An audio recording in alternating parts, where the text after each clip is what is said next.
Hello everyone, আশা করছি সবাই ভালো আছো। তো দেখো, আজকে আমরা আরও একটা নতুন ক্লাসে চলে এসেছি। আজকের আমাদের ক্লাসের বিষয় হচ্ছে রবীন্দ্রনাথ টেগোরের লেখা যে গীতাঞ্জলি, সেই গীতাঞ্জলির দুটো কবিতা। আজকে আমরা কি করব?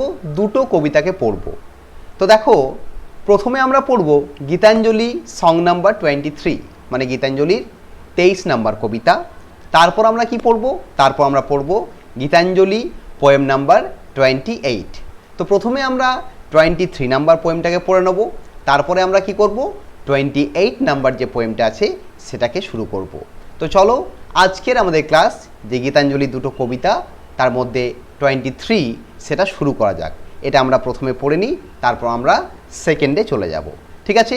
তো দেখো, প্রথম যে কবিতা, যেটা আমাদের 23 নাম্বার পোয়েম, তার নাম কি? তার নাম হচ্ছে আর্ট দাও abroad on this stormy night. এটা হচ্ছে আমাদের 23 নাম্বার কি গীতাঞ্জলির যে 23 নাম্বার কবিতা, তার নাম। তো আজকে আমরা কি করব? এখানে আমরা টেক্সটটাকে লাইন বাই লাইন অ্যানালাইসিস করব, মানে আমরা টোটাল যে টেক্সটটা আছে, টোটাল টেক্সটটাকে আমরা দেখে নেব। তো চলো, আজকে আমাদের ক্লাস গীতাঞ্জলির সং নাম্বার 23 বা আর্ট দাও abroad on this stormy night শুরু করা যাক। তো দেখো, ক্লাসটা শুরু করার আগে আমি এই যে আর্ট দাও abroad on this stormy night, এটা সম্পর্কে কয়েকটা কথা বলে দিই। তো দেখো, আমি গীতাঞ্জলি পড়াতে গিয়ে অলরেডি তোমাদের বলেছি যে গীতাঞ্জলির প্রত্যেকটা কবিতার মধ্যে কিন্তু একটা স্পিরিচুয়ালিটি রয়েছে। আমাদের রবীন্দ্রনাথ টেগোরকে আমি কিন্তু আগেই বলেছি যে তিনি একজন স্পিরিচুয়াল ম্যান। তার কবিতার মধ্যে কি দেখতে পাওয়া যায়? স্পিরিচুয়ালিটি দেখতে পাওয়া যায়। তো এই কবিতা, এই যে আর্ট দাও abroad on this stormy night, এখানে আমরা দুটো পার্সপেক্টিভে কবিতাটা পড়ব। একটা পার্সপেক্টিভ হচ্ছে the relationship between god and the human being. আরেকটা পার্সপেক্টিভ হচ্ছে the relationship between a lover and a beloved. তাহলে ভগবান এবং মানুষের মধ্যে সম্পর্ক, এটা একটা পার্সপেক্টিভ। এই পার্সপেক্টিভে আমরা টেক্সটটাকে অ্যানালাইসিস করব। আরেকটা পার্সপেক্টিভ দেখব, সেটা হচ্ছে যে একজন প্রেমিক এবং একজন প্রেমিকার মধ্যে সম্পর্ক। সেই পার্সপেক্টিভে আমরা টেক্সটটাকে কী করব? অ্যানালাইসিস করব আমাদের আর্ট দাও abroad on this stormy night. এই যে কবিতার স্পিকার, এখানে যে স্পিকারকেও আমরা দুটো দেখব। যেহেতু আমরা টেক্সটটাকে দুটো লাইনে বা দুটো পার্সপেক্টিভে আমরা অ্যানালাইসিস করছি, সেই কারণে আমরা যে স্পিকার, সেই স্পিকারকেও দুটো দেখব। প্রথমে আমরা স্পিকার কাকে বলবো? আমরা বলবো যে এই কবিতায় স্পিকার হচ্ছে গড। গড কাকে বলছে? গড একটা নর্মাল হিউম্যান বিংকে বলছে, যে হিউম্যান বিং ভগবানের দিকে আসতে চায়, কিন্তু পৃথিবীর বিভিন্ন মোহতে জড়িয়ে গিয়ে সে তার রাস্তা ভুলে গেছে। তার জন্য ভগবান কি করছে? ওয়েট করছে। এটা একটা পার্সপেক্টিভ। আর একটা পার্সপেক্টিভ কি? একটা প্রেমিকের তার প্রেমিকার প্রতি। একজন প্রেমিক তার প্রেমিকার জন্য ওয়েট করছে, তার প্রেমিকা কখন তার কাছে এসে পৌঁছাবে, এবং সে তার রাস্তাটাকে খুঁজছে। তা দেখো, এই দুটো পার্সপেক্টিভে আমরা আলোচনা করি আজকের আমাদের টেক্সট গীতাঞ্জলি 23 বা আর্ট দাও abroad on this stormy night. তো চলো, আমাদের টেক্সটটা শুরু করা যাক। তো দেখো, আমরা প্রথমে 4 লাইনকে দেখে নেব। প্রথম 4 লাইনে কি আছে? দেখো, প্রথম 4 লাইনেই কবিতায়, মানে কবি কি করেছেন, টোটাল যে মুডটা কবিতার, সেটাকে ক্রিয়েট করছেন। তো দেখো, আমি প্রথমেই বলেছি দুটো পার্সপেক্টিভ, একটা হচ্ছে গড অ্যান্ড হিউম্যান বিং, একটা হচ্ছে লাভার অ্যান্ড বিলাভেড। তাহলে স্পিকার দুজন হতে পারে, হয় গড হতে পারে বা কোনো লাভার হতে পারে। তো দেখো, আমরা গড এবং লাভার দুটোকেই মাথায় রেখে দুটো পার্সপেক্টিভে আমরা টেক্সটটাকে অ্যানালাইসিস করি। তো প্রথমে কি দেখতে পাচ্ছি? প্রথমে দেখতে পাচ্ছি, দেখো, স্পিকার বলছে, কাউকে একজন বলছে, লিসেনারকে বলছে। লিসেনার শুনতে পাচ্ছে না, লিসেনারের জন্য স্পিকার বলছে, মানে প্রেমিক তার প্রেমিকার জন্য বলছে, বা ভগবান তার হিউম্যান বিংদের জন্য বলছে। কারণ দেখো, রবি ঠাকুর দেখিয়েছেন যে আমাদের কাছে গড একটা আননোন পারসন নয়। God is a friend, philosopher and guide to আস।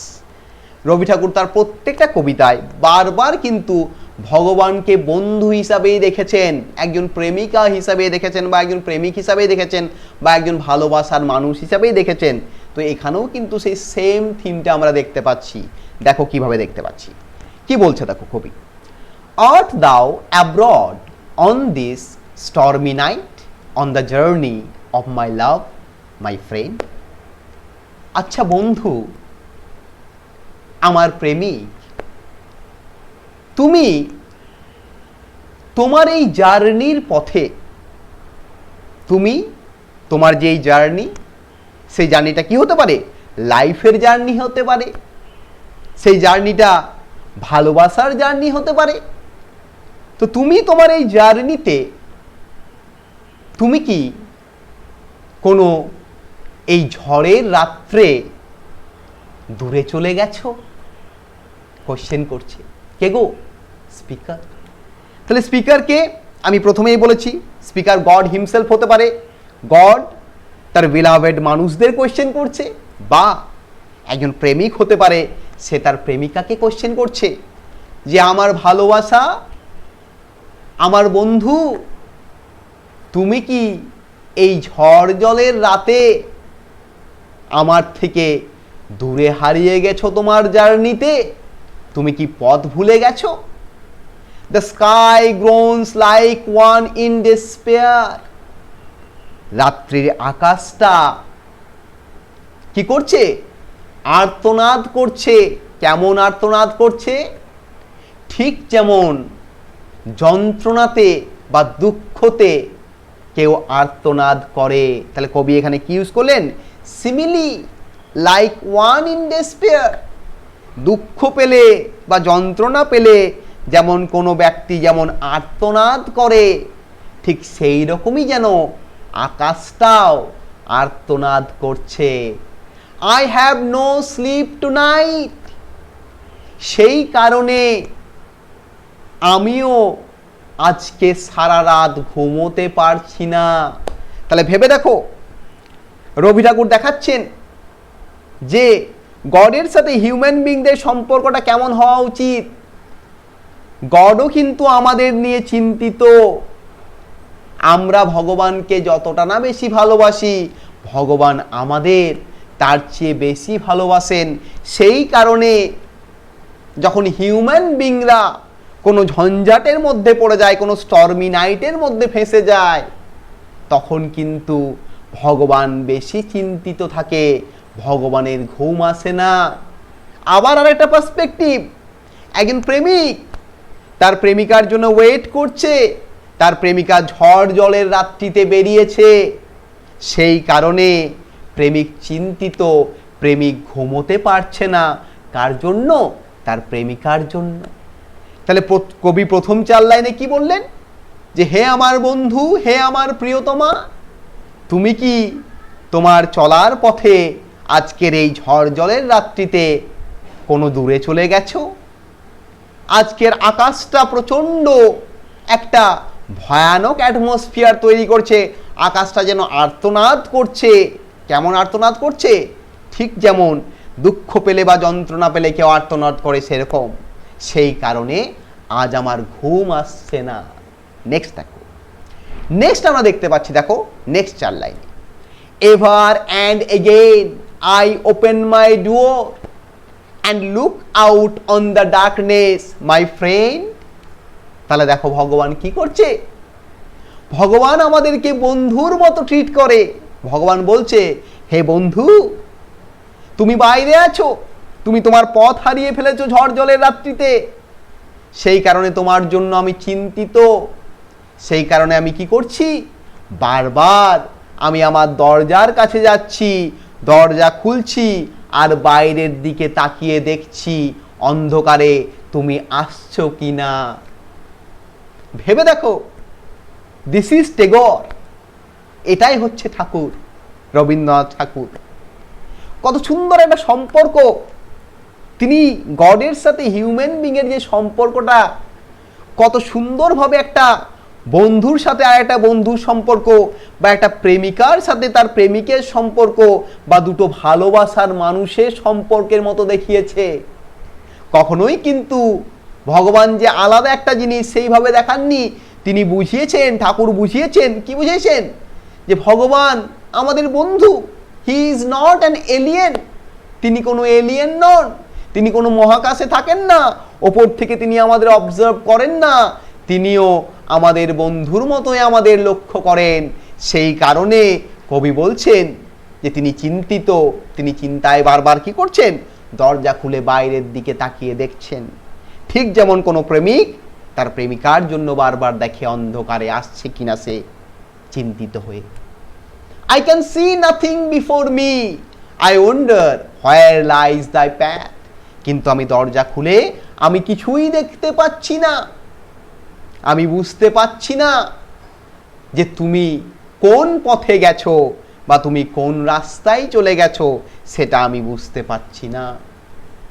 তাহলে দেখো, কবিতার তো আমরা দুটো পার্সপেক্টিভ পেলাম, যে প্রেমিক তার প্রেমিকার জন্য ওয়েট করছে বারবার, প্রেমিক চিন্তিত যে তার প্রেমিকা কোন রাস্তায় হারিয়ে গেছে, সে কেন এখনো আসছে না, এত ঝড় জল হচ্ছে বাইরে, এটা তো একটা পার্সপেক্টিভ পেলাম। আর একটা পার্সপেক্টিভ কি পেলাম, যে ভগবানও চিন্তিত তার ভক্তের জন্য, যে তার ভক্ত কোন দূরে কোন ঝড়ে কোন ঝঞ্ঝায় হারিয়ে গেছে, সেই জন্য বারবার দরজা খুলে দেখছে যে কখন আসবে। এখানে দেখো আরেকটা পার্সপেক্টিভ, যে একজন হিউম্যান বিইং, সেও হয়তো ভগবানের জন্য ওয়েট করছে, এটাও বলতে পারি আমরা বলতেই পারি যে একজন হিউম্যান বিইং ভগবানকে তার বন্ধুর মতো ট্রিট করছে, সে চাইছে যে ভগবান আমার কাছে কখন আসবে, এটাও একটা পার্সপেক্টিভ, এটাও বলতে পারি। দেখো বেসিক যে স্টোরি লাইন, সেটা যে স্পিরিচুয়ালিটি, এই স্পিরিচুয়ালিটি কথা আমাদের মাথায় রাখতে হবে। তাহলে কি বলছে, I can see nothing before me, আমি তো অন্ধকারে কিছুই দেখতে পাচ্ছি না, আই ওয়ান্ডার, আমি চিন্তিত, হোয়ার লাইজ দ্য প্যাথ, তোমার এই রাস্তাটা কোথায়। নেক্সট দেখো কি বলছে, নেক্সট বলছে, by what dim shore of the ink black river, by what far edge of the frowning forest, through what mazy depth of gloom art thou threading thy course to come to me my friend, আমি চিন্তিত যে তোমার রাস্তাটা কোথায়, তোমার রাস্তাটা কি কোনো কালো ভয়ানক ইঙ্ক ব্ল্যাক, ইঙ্ক ব্ল্যাক মানে কি, ইঙ্ক ব্ল্যাক মানে হচ্ছে কালির মতো কালো, ইঙ্ক মানে কালি, কালির মতো কালো, বা ফ্রনিং ফরেস্ট, ফ্রনিং মানে কি গো, অনেক মেজিলি ওয়ে যার মধ্যে রয়েছে, অনেক বাঁকযুক্ত রাস্তা রয়েছে যে ফরেস্টের মধ্যে, তাকে বলা হচ্ছে ফ্রনিং ফরেস্ট। বাকি বলছে মেজি ডেপথ। তাহলে দেখো স্পিকার চিন্তিত, স্পিকার বলছে তোমার রাস্তা কোনটা আমি খুঁজে পাচ্ছি না, তোমার রাস্তাটা কোথায়, তোমার রাস্তা কি কোনো অন্ধকারাচ্ছন্ন নদীর পাশে, বা তোমার রাস্তা কি কোনো আঁকবাঁকযুক্ত জঙ্গলের পথে, বা তোমার রাস্তা কি কোনো গোলক ধাঁধার মধ্যে, তুমি কি সেখানে হারিয়ে গেছো, thy course to come to me, তুমি কি সেই পথ দিয়ে আসছো, মাই ফ্রেন্ড, আমার কাছে, আমার বন্ধু। তাহলে কবি এই যে শেষের যে লাইনগুলো এখানে কি বলতে চাইলেন, দেখো শেষের লাইনগুলো সবচেয়ে বেশি ইম্পর্টেন্ট, শেষের লাইনগুলো সবচেয়ে বেশি ইম্পর্টেন্ট। কেন ইম্পর্টেন্ট, দেখো আমাদের বুঝতে হবে এখানে, এখানে কবি বলতে চাইছেন যে ভগবানের সাথে আমাদের রিলেশন এমনটাই যে আমরা যতই হারিয়ে যাই, যতই তার থেকে দূরে চলে যায়, ভগবান কিন্তু কখনোই নিরাশা হন না, তিনি কিন্তু সব সময় ওয়েট করে থাকেন, কার জন্য, তার ভক্তের জন্য, যে তার ভক্ত কখন তার কাছে আসবে। আমরা হয়তো সেটাকে বুঝতে পারি না, আমরা ভাবি যে ভগবান আমাদেরকে ভুলে গেছেন, ভগবান আমাদেরকে হয়তো ভালোবাসেন না, কিন্তু দেখো ভগবান চিন্তিত, আমরা যখন ভুল কাজ করছি, ভুল পথে চালিত হচ্ছি, ভগবান চিন্তা বেশি করছেন যে এ কি কোনো মেজের মধ্যে হারিয়ে গেল, বা কোনো জঙ্গলের মধ্যে হারিয়ে গেল, নাকি কোনো অন্ধকারাচ্ছন্ন নদীর পাড়ে হারিয়ে গেল, এই কথা নিয়ে চিন্তিত কিন্তু ভগবান। সেই কারণে এখানে কবি বোঝাতে চাইলেন যে ভগবানের সাথে হিউম্যান বিং এর রিলেশনশিপ একটা ঠিক দুটো বন্ধুর মতো বা একটা প্রেমিক প্রেমিকার মতো। এটার আরেকটা পার্সপেক্টিভ, এখানে প্রেমিক চিন্তিত তার প্রেমিকার জন্য যে তার প্রেমিকা কোন পথে হারিয়ে গেছে, কোনো কালো অন্ধকারাচ্ছন্ন নদীর পাড়ে, নাকি কোনো জঙ্গলের ভেতরে, নাকি কোনো গোলক ধাঁধার মধ্যে ফেসে গেছে, যে পথ দিয়ে সে আমার কাছে আসছিল সেই কারণে আসতে পারছে না। তাহলে এটা হচ্ছে কবিতা আমাদের কি গীতাঞ্জলি 23। তাহলে বুঝতেই পারছো এখানে দেখালেন এই যে স্টর্মি নাইট, এখানে নাইটটা একটা সিম্বল, নাইটের সিম্বল কি, নাইটটা সিম্বলাইজ করছে আমাদের হার্ডশিপগুলোকে, আমাদের স্ট্রাগলগুলোকে, আমরা স্ট্রাগল করতে করতে যে পথে আটকে গেছি সেই জায়গাটাকে সিম্বলাইজ করছে কি গো, আমাদের নাইটটা। এবং এখানে স্পিকারকে আমরা বলতে পারি যে স্পিকার একজন লাভার, তার বিলাভেডের জন্য ওয়েট করতে পারছে, বা আমরা বলতে পারি যে স্পিকার হচ্ছে গড হিমসেলফ, সে তার বিলাভেড হিউম্যান বিংসদের জন্য ওয়েট করছে। ভগবান চিন্তিত যে তার হিউম্যান বিংসরা কোন পথে হারিয়ে গেছে, কোথায়, কোন দূরে, কোন জঙ্গলে, কোন মরুভূমিতে, কোন কালো নদীর পাড়ে, কোন গোলক ধাঁধার মধ্যে এই ঝড় জলের রাত্রে হারিয়ে গেছে। ভগবান সেটা নিয়ে চিন্তিত। এই স্টর্ম সিম্বলাইজ করছে আমাদের চলার পথের বিভিন্ন বাধাগুলোকে। তাহলে বুঝতেই পারছো রবি ঠাকুর কত সুন্দর একটা স্পিরিচুয়ালিটি, একটা কত সুন্দর ইমেজারি তার এই কবিতায় প্রেজেন্ট করলেন। তাহলে এটা হয়ে গেল আমাদের কি, আমাদের কবিতা নাম্বার 23। এরপর আমরা কি করব, এরপর আমরা নেক্সট আরেকটা কবিতা পড়বো, ঠিক আছে। এরপর আমরা কত নাম্বার কবিতা পড়বো, এরপর আমরা পড়বো কবিতা নাম্বার 28। তো চলো আমরা এরপর 28 নাম্বার কবিতা দেখে নিই। তো 28 কবিতার নাম কি, অবস্টিনেট আর দ্য ট্রামেলস। এটা হচ্ছে গীতাঞ্জলির কবিতা নাম্বার 28। এর নাম কি, অবস্টিনেট আর দ্য ট্রামেলস। তাহলে আমাদের জীবনের ট্রামেলস মানে কি, বাধা, অবস্টিনেট মানে গোড়ামি। গোড়ামি হচ্ছে জীবনের আসল বাধা। গোড়ামির কারণেই কি করতে পারছি না, আমরা প্রোগ্রেস করতে পারছি না। দেখো আগের কবিতার সাথে এই কবিতা লিঙ্ক করি। আগের কবিতায় কি দেখালেন, যে আমরা হারিয়ে গেছি, ভগবান চিন্তিত। এখানে কবি দেখাচ্ছেন যে কেন হারিয়ে গেছি, আমাদের মধ্যে কি রয়েছে, গোড়ামি রয়েছে, ধর্মীয় গোড়ামি। আমরা শিক্ষিত হয়েছি, বাট এখনো সেই ধর্মীয় গোড়ামি, জাতপাতের গোড়ামি রয়েই গেছে। আমরা সবাই গোড়া, সেই অর্থোডক্সি, সে এখনো যেন মধ্যযুগে পড়ে আছি।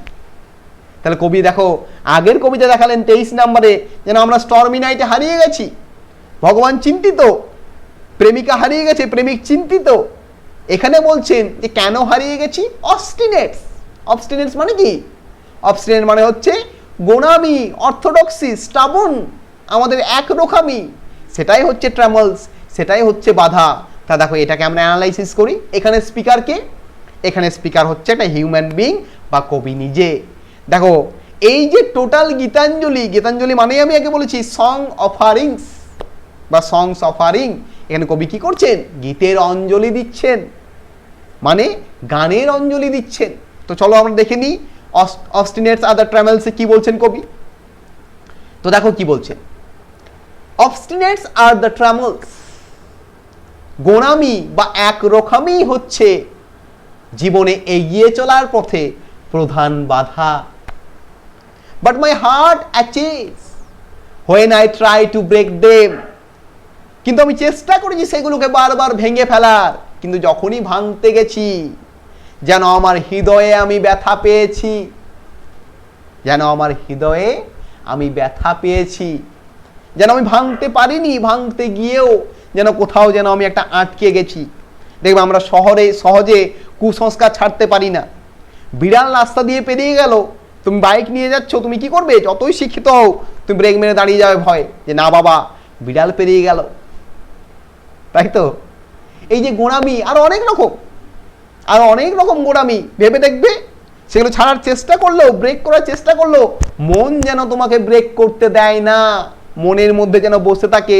কবি সেই কথাই বলছেন যে আমার একরকমই বা আমার গোড়ামি হচ্ছে আমার এগিয়ে চলার পথে আসল বাধা। কিন্তু আমি যখনই সেগুলোকে ভাঙার চেষ্টা করেছি, কি হয়েছে, আমার মনের মধ্যে যেন ব্যথা পেয়েছি। নেক্সট কি বলতে থাকো, freedom is all I want. আসলে আমি স্বাধীনতা চাই, আমরা সবাই স্বাধীনতা চাই, কিন্তু আমাদের মধ্যে গোড়ামি ঢুকে আছে। তাহলে স্বাধীনতা পাবো কি করে, কবি তার পর লাইনেই বলছেন, but to hope for it I feel ashamed. কিন্তু যখনই আমি স্বাধীনতার কথা ভাবি তখনই আমার নিজেকে লজ্জিত মনে হয়, ঘৃণিত মনে হয়, আমি অ্যাসামড ফিল করি। কেন গো, একেই তো আমার মধ্যে এত গোড়ামি, এত কুসংস্কার রয়েছে, এত একরকমই রয়েছে, তাহলে আমি কি করে স্বাধীনতা আশা করি, কি করে স্বাধীনতা আশা করি। ভেবে দেখো আন্ডার ব্রিটিশ রুল ইন্ডিয়ার মধ্যে এত ডিভাইডেশন, জাত পাত ধর্ম নির্বিশেষে, তাহলে কেন ব্রিটিশরা সাহস পাবে না ইন্ডিয়াকে আটকে রাখতে, ইন্ডিয়াকে দখল করে রাখতে। তো কবি সেই কথাটাও কিন্তু স্যাটাইরিক্যাল ভাবে বলছেন। যে আমরা ফ্রিডম চাইছি, freedom is all I want, আমিও ফ্রিডম চাইছি, but to hope for it I feel ashamed. কিন্তু যখনই ফ্রিডমে আশা করছি আমার তখনই মনে পড়ে যাচ্ছে আমার কুসংস্কারের কথা, আমার ধর্মীয় গোঁড়ামির কথা, আমার বিভিন্ন রকমের গোঁড়ামির কথা, তখনই আমি কি লজ্জিত বোধ করছি। নেক্সট কি বলছেন দেখো কবি, I am certain that priceless wealth is in the. কিন্তু আমি জানি, আই এম শিওর, সার্টেন মানে আই এম শিওর, যে যদি আসল কোনো প্রাইসলেস মানে অমূল্য সম্পদ খুঁজে পাওয়া যায়, সেটা কোথায় আছে? তোমার মধ্যে। দি, THEED, দি মানে কি? The God, the spirituality, the freedom, সেটাকে সিম্বলাইজ করছেন। আমি শিওর, আমি জানি যে বন্ধু, যদি আমি আসল মুক্তি কোথাও পাই, আসল যদি কোথাও সম্পত্তি পাই, সেটা কোথায়? সেটা তোমার মধ্যে। আমার পার্থিব ধন সম্পত্তির কোনো দাম নেই, যা কিছু রয়েছে আমার প্রভু, আমার বন্ধু তোমার মধ্যে। অ্যান্ড দাও আর্ট মাই বেস্ট ফ্রেন্ড, এবং তুমিই হচ্ছ আমার প্রিয় বন্ধু, তুমিই হচ্ছ স্বাধীনতা, তুমিই হচ্ছ ভগবান, তুমিই হচ্ছ শান্তি, তুমিই হচ্ছ অমূল্য Ratan. But I have not the heart to sweep away the tinsel that fills my room. কিন্তু আমার সেই সাহসটা নেই। আমি আমার বাড়িতে টিনসেল, টিনসেল মানে কি গো? চুমকি, চুমকি দিয়ে বাড়িটাকে সজ্জিত করে রেখেছি।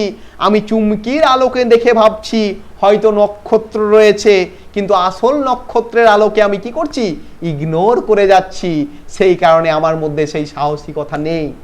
আমি আমার মনটাকে, আমার বাড়িকে, আমার চারপাশকে, আমার চিন্তা ভাবনাকে টিনসেল, টিনসেল সিম্বলাইজ কি? তুচ্ছ জিনিস, তুচ্ছ জিনিস দিয়ে কি করেছি? পরিপূর্ণ করেছি। সেই কারণে আমি আসল মূল্যটা খুঁজে পাচ্ছি না, আসল ভগবানকে জানতে পাচ্ছি না, আসল তুমিটাকে খুঁজে পাচ্ছি না, আসল স্বাধীনতা পাচ্ছি না। তাহলে কবি এই 4 লাইনে কি বললেন? কবি শিওর যে আসল স্বাধীনতা, আসল সম্পদ কোথায় রয়েছে? তোমার মধ্যে রয়েছে। তুমিটা কে? The friend, the philosopher, the kind, the God, the spirituality, the freedom, everything.